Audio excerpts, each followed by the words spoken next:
রহমানির রহিম। এমন এক পৃথিবীতে আমরা বেঁচে আছি যেখানে উপদেশ দেওয়ার মতো হাজারো লোক আছে, কিন্তু সাহায্য করার মতো একজনও নেই। আসসালামু আলাইকুম ভিউয়ার্স, কী অবস্থা, কেমন আছেন? আশা রাখি সকলেই ভালো আছেন নিজ নিজ অবস্থান থেকে, এবং আমিও আপনাদের দোয়ায় ও ভালোবাসায় আমার অবস্থান থেকে আল্লাহ পাকের অশেষ রহমতে বেশ ভালোই আছি। তো বেশ অনেক দিনই হলো ভিডিও দেওয়া হচ্ছে না। তো কী কারণে দেওয়া হচ্ছে না এটা তো আমরা পুরো বাংলাদেশই জানি, তো সেই বিষয়ে আর নাই বললাম। তো এই তো চলে আসলাম। সকালে নাস্তাটা অফ ক্যামেরাতেই করেছি, আর এখন আমি দুপুর থেকে যে রান্নার কাজ শুরু করেছি। প্রায় এখন বাজে 11টা। তো রান্নাও প্রায় আমার শেষ। তো এখানে আমি পাট শাক ভাজি করেছিলাম আর পটল আর আলু দিয়ে ডিম রান্না করেছিলাম। তো আজকের আমাদের দুপুরের আয়োজনে এই ছিল, আলহামদুলিল্লাহ। তো কখন কি রিজিকে থাকে আসলে বলা যায় না। আল্লাহ পাক আমাদের রিজিকে যা লিখে রেখেছে, যতটুকু লিখে রেখেছে ঠিক ততটুকুই আমাদের জন্য বরাদ্দ। আমাদের নারীদের কিন্তু প্রতিদিন একই কাজ থাকে সংসারের। এই তো সকাল থেকে রান্না বান্না শুরু হয় আর শেষ হয় সংসারের বিভিন্ন কাজ করতে করতে। অনেক আপুদের অনেক প্রশ্ন ছিল আমার কিছু কিছু সংসারের জিনিস নিয়ে, তো আসলে বলাই হচ্ছিল না। তো আজ বলবো কাল বলবো বলে অনেক দিনই পার হয়ে গেল, আর এই যে মাঝখানে একটা অনেক গ্যাপ হয়ে গেছে, আর সেই কারণে কিন্তু অনেক লেট হয়ে গেল আমার প্রশ্নের উত্তরগুলো দিতে। তো এই জন্য অনেক দুঃখিত আমি। তো একটা আপু আমাকে প্রশ্ন করেছিল যে আমার এই ফার্নিচারগুলো কোন কাঠ দিয়ে তৈরি, আর ডাইনিংয়ের চেয়ারগুলো একটু সামনে থেকে দেখিয়ে দিতে বলেছিলেন। তো সেই আপুর প্রশ্নের উত্তরে আমি বলছি যে আপু, আমার চেয়ারগুলো আমি সামনে থেকে দেখিয়ে দিচ্ছি। তার সাথে আমার এই চেয়ারগুলো ছিল মেহগনি কাঠের তৈরি। আমার বাসার পুরো ফার্নিচারই মেহগনি কাঠ দিয়ে তৈরি করা। তো জানি না আজকে আপুর ভিডিও দেখছেন কি না, যদি দেখে থাকেন তো অবশ্যই আপনি আপনার প্রশ্নের উত্তর পেয়ে গেছেন। তো আপুটার আইডির নাম যে কী ছিল সেটাও এখন আমি মনে করতে পারছি না। তো আমি এই যে আমার বেসিনে রাখা যে গাছগুলো, বা আমি বাসার বিভিন্ন জায়গায় রাখি যেসব গাছ পানিতে, তো এইগুলোর একটু পানিগুলো চেঞ্জ করে দিচ্ছি। তো কিছুদিন পর পর পানি না চেঞ্জ করলে আবার পানিটা লাল হয়ে যায় আর গাছের গোড়াও কিন্তু পচে যায়।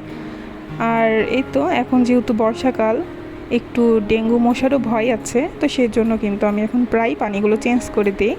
এতে গাছটাও কিন্তু অনেক সতেজ থাকে আর মশাও হয় না ঘরের মধ্যে।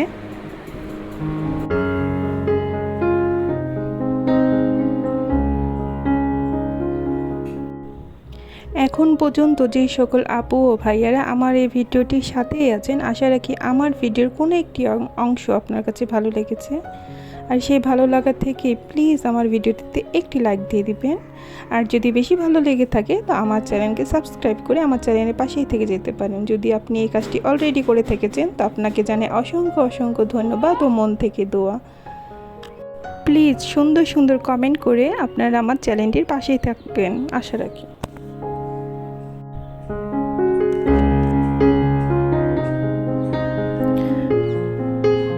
সংসারের কাজ করতে এক সময় অনেক বিরক্ত লাগলেও এখন আর তেমন একটা বিরক্ত লাগে না, কারণ এই কাজগুলোই করতে আমাদের কিন্তু ভালো লাগে, কারণ আমাদের সংসারের প্রতি মায়া বসে গেছে। আমরা আসলে মেয়ে মানুষরা এমনই, একটা কাজ যখন মন থেকে করি সে কাজের প্রতি আমাদের অনেক আগ্রহ ও মায়া সৃষ্টি হয়ে যায়, আর এই মায়া থেকে কিন্তু ভালোবাসা সৃষ্টি হয়। আর এই ভালোবাসার জিনিসকে কিন্তু আমরা সবসময় আগলিয়ে রাখি যত্ন সহকারে। তো একটা আপুর কমেন্ট ছিল যে আমার এই ওয়াশিং মেশিনটার দাম কত।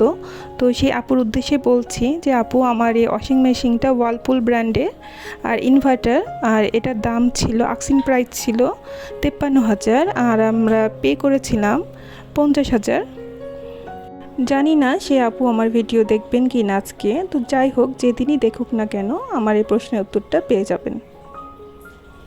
আর আরেকটা আপুর প্রশ্ন ছিল যে আমার এই যে কুশি কাটার যে কুশন কভারগুলো আছে, আমি আমার রুমের বিভিন্ন জায়গায় ডেকোরেশন করে রেখেছি, তো সেগুলো কি আমার হাতের তৈরি না কেনা। তো সেই আপুর উদ্দেশ্য করেই বলছি যে না আপু, এটা আমার হাতে তৈরি না, এগুলো কেনা, এগুলো আমি বাণিজ্য মেলা থেকে কিনেছিলাম। আমি ঘর সংসারের অনেক কিছুই আমি নিজের হাতে তৈরি করেছি, কিন্তু আসলে দুঃখের বিষয় যে আমি কুশি কাটার কাজ জানি না। তো এই জিনিসটা আমার শেখা হয় নাই, যার কারণে এগুলো কিন্তু কেনা। তো আপু যদি এই ভিডিওটি দেখে থাকেন তো আপনি আপনার প্রশ্নের উত্তরটা পেয়ে গেছেন।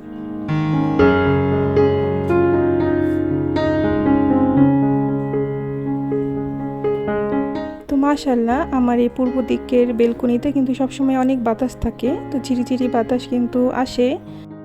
আর এই ঝিরিঝিরি বাতাসের কারণে কিন্তু আমার এই বেডরুমটা আমার কাছে খুব বেশি ভালো লাগে। এই বেডরুমে মানে সারাদিনই অনেক ঠান্ডা, আর রাত হলে আরও ঠান্ডা হয়ে যায় রুমটা। তো এই বৃষ্টির পানি পড়ার কারণে আমার এই যে রেইন লিলি গাছে ফুল ফুটেছে। তো এই গাছটাতে কিন্তু বৃষ্টির পানি না পড়লে ফুল ধরে না, তো বছরে একবারই কিন্তু ফুল ধরে। তো মাশাআল্লাহ অনেকগুলো ফুল ধরেছে।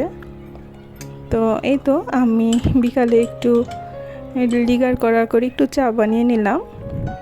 তো আমি খাবো, আর আমি কিন্তু একদম ভিডিওর শেষ প্রান্তে চলে এসেছি। তো সকলেই ভালো থাকবেন, সুস্থ থাকবেন এবং আমাদের জন্য দোয়া রাখবেন। আসসালামু আলাইকুম, আল্লাহ হাফেজ।